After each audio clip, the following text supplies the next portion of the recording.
নমস্কার, আপনারা দেখছেন রূপম টিভি। পশ্চিমবাংলায় বিজেপি প্রথম দফার যে লিস্ট বের করেছে তাতে 20 জন প্রার্থীর নাম ঘোষণা করা ছিল, কিন্তু আপনারা ভালো মতোই জানেন যে একজন প্রার্থী সেখান থেকে সরে গিয়েছে।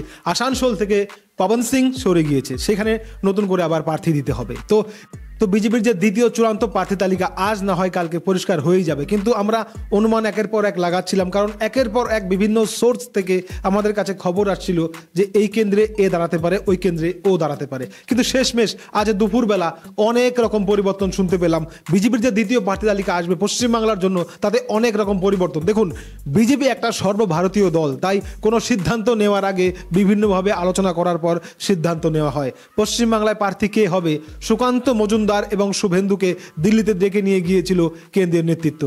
মানে মুদ্রা কথা, আঞ্চলিক দলগুলো যে যার মতো প্রার্থী ঘোষণা করে দেয়, কিন্তু একটা সর্বভারতীয় দল কখনোই যেমন তেমন ভাবে প্রার্থী ঘোষণা করতে পারে না। তাই বিজেপির ক্ষেত্রে ঠিক এমনটাই হচ্ছে। বিজেপি প্রার্থী বাছাইয়ের ক্ষেত্রে আলোচনার মাধ্যমেই হচ্ছে। আমি বলে দিচ্ছি, অনেক প্রার্থী বেছে বেছে প্রার্থী ঘোষণা করছে বিজেপি, কারণ পশ্চিমবাংলা থেকে এবার তৃণমূলকে হারাতেই হবে। তাই প্রার্থী বাছাইয়ের ক্ষেত্রে অনেক চিন্তা ভাবনা করা হচ্ছে। শেষমেশ আজ দুপুরে, মানে আজ শুক্রবার, যে খবর পাচ্ছি অনেক পরিবর্তন হয়ে গেল। কালকে পর্যন্ত একটা খবর ছিল, আজকে আবার নতুন খবর, সে খবরে রীতিমতো ভাইরাল। অনেক পরিবর্তন, অনেক প্রার্থীর নাম পরিবর্তন হলো, এমনকি যে প্রার্থী যেখানে ছিল সেখান থেকে সরিয়ে এনে অন্য কোথাও দাঁড় করানোর চিন্তা ভাবনা চলছে। যেমন আমাদের কাছে খবর এসেছে বারাসাতে প্রথমে খবর ছিল যে বিমল শঙ্কর নন্দ তাকে দাঁড় করানো হবে, কিন্তু শেষমেশ একটা খবর এসেছে যে বারাসত থেকে আইপিএস দেবাশিস ধরকে দাঁড় করানো হবে। বুঝতে পারছেন, মানে হ্যাভিওয়েট প্রার্থী খুঁজছে বিজেপি। তো সেক্ষেত্রে আইপিএস দেবাশিস ধরকে বারাসাতে দাঁড় করানো যেতে পারে। শুনুন, আবার যেটা খবর পাচ্ছে, শুধু বারাসাত নয়, আইপিএস ধরকে বীরভূমেও দাঁড় করানো যেতে পারে, এমনও খবর আসছে। দেখুন, বীরভূমে কিন্তু অনুব্রত মণ্ডলকে টেক্কা দিয়েছিল দুধ কুমার মণ্ডল। আমার পক্ষে দুধ কুমার মণ্ডলই ঠিক বীরভূমে, কিন্তু যেটা খবর পাচ্ছি বীরভূমে নাকি এই দেবাশিস ধরকে দাঁড় করানো হবে আইপিএস। তো যা এ করুক বিজেপির সেটা ব্যাপার, তবে আমার মতে দুধ কুমার মণ্ডলকে বীরভূমে লড়ানো উচিত। তবে বিজেপি যেটা করছে কি, আইপিএস দেবাশিস ধরকে বারাসাত এবং বীরভূম যে কোনো এক জায়গায় দাঁড় করাতে পারে, যেটা খবর।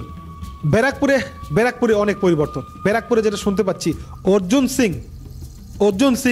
সিংকে ব্যারাকপুরে দিতে পারে। তা না হলে প্রিয়াঙ্কা টিব্রিয়াল অথবা অগ্নিমিত্রা পালের কথাও ভাবা হচ্ছে ব্যারাকপুরের ক্ষেত্রে। বুঝতে পারলেন, ব্যারাকপুর আসনটা বিজেপি কোনো মতোই হারাতে চাইছে না। তাই অর্জুন সিং এর পাশাপাশি প্রিয়াঙ্কা টিব্রিয়াল, অগ্নিমিত্রা পালের কথাও ভাবা হচ্ছে। ডায়মন্ড হারবার, অভিষেক ব্যানার্জিকে হারানোর জন্য অনেক চিন্তা ভাবনা করছে বিজেপি। শুনতে পাচ্ছি কৌস্তব বাগচি, সোনালী গুহ, অগ্নিমিত্রা পাল, এই তিনজনের মধ্যে থেকে একজনকে দাঁড় করাবে বিজেপি। যে শুনতে পাচ্ছি এখন শুক্রবার অনেক পরিবর্তন, প্রার্থীতে অনেক পরিবর্তন আনছে বিজেপি। আবার যেটা শুনতে পাচ্ছি, কৃষ্ণনগর মহিলা প্রার্থী দিয়েছে তৃণমূল কংগ্রেস, মহুয়া মৈত্র, তাকে হারানোর জন্য মহিলা প্রার্থী খুঁজছে বিজেপি। শুনতে পাচ্ছি সেখানকার যে রানীমা, অমৃতা রায়, কৃষ্ণনগরে মহিলা প্রার্থীকে হারানোর জন্য বিজেপি মহিলা নামাবে, অমৃতা রায়কে নামাবে রানীমা। তাহলে হারবেই ওই মহুয়া মৈত্র, তাহলে হারবেই। সেই জন্য এই কেস করলো বিজেপি। কলকাতা দক্ষিণে অনেক পরিবর্তন এনে ফেললো বিজেপি। যেটা শুনতে পাচ্ছি, কলকাতা দক্ষিণে মিঠুনকে সরিয়ে সেইখানে বৈশালী ডালমিয়াকে দাঁড় করানো যেতে পারে। বৈশালী ডালমিয়াকে কলকাতা দক্ষিণে দাঁড় করাবে বিজেপি, এমনটাই খবর। মিঠুনকে পর্যন্ত সরিয়ে দিচ্ছে কলকাতা দক্ষিণ থেকে শুধুমাত্র আসনটি ধরে রাখার জন্য, মানে জেতার জন্য। বুঝতে পারছেন কতটা পরিবর্তন। আর কলকাতা উত্তরে তাপস রায় মোটামুটি পাকা, না হলে সজল ঘোষ।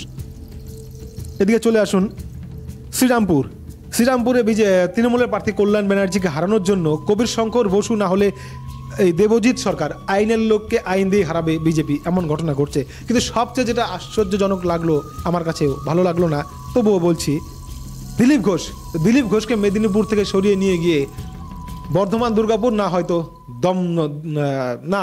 দুর্গাপুরে সেট করবে বিজেপি। যেটা খবর, বর্ধমান দুর্গাপুরে দিলীপ ঘোষকে দাঁড় করাবে বিজেপি।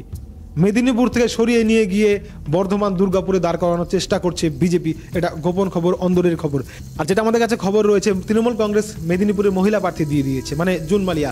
তাই বিজেপি মহিলা দিয়ে মহিলাকে হারাবে। তাই এখানে যতদূর সম্ভব ভারতী ঘোষ, আইপিএস ভারতী ঘোষকে মেদিনীপুর থেকে দাঁড় করাবে, আর দিলীপ ঘোষকে বর্ধমান দুর্গাপুর। অবশ্য বর্ধমান দুর্গাপুরও বিজেপির জেতা সিট, তো যাই হোক দিলীপ ঘোষ, সেটা এখন দেখা যাক কি হয়। তবে এই ঘটনা ঘটছে। তো এরকম পরিবর্তন আমরা দেখতে পাচ্ছি, একের পর এক পরিবর্তন প্রার্থী বাছাইয়ের ক্ষেত্রে। তো রাতারাতি এরকম ঘটনা ঘটছে। বিজেপি চাইছে যে বেশিরভাগ আসন জিততে হবে বাংলা থেকে, তাই এই ঘটনা ঘটলো বিজেপির ক্ষেত্রে। তবে এটা সঠিক কিনা জানি না, তবে আজ রাত বা কালকের মধ্যে এটা পরিষ্কার হয়ে যাবে যে বিজেপি আসলে কোথা থেকে কাকে দাঁড় করাতে চাইছে।